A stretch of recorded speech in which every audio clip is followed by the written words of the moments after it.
ఎరబెట్టి ముల్లోకాల నెలలమ్మ ముందార చూడంగా మున్నూరు కన్నులమ్మ వెనకాల చూడంగా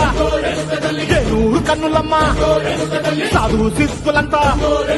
సాగిల పడ్డరమ్మ మహారాజు రాజులంతా మొగారిల్లిరమ్మ కోరిక కోరంగా రంగులు పూసినాము ఆశలు తీరంగా ఏసాలు వేసినాము నీకన్నా పెద్ద దిక్కులో కాన ఎక్కడుంది నైవేద్యం ఎక్కంగా మా కాడ ఏమిటుంది మనలన్నీ ఆలకించి వరనీయవే తల్లి కన్నా బిడ్డలను కాపాడవే తల్లి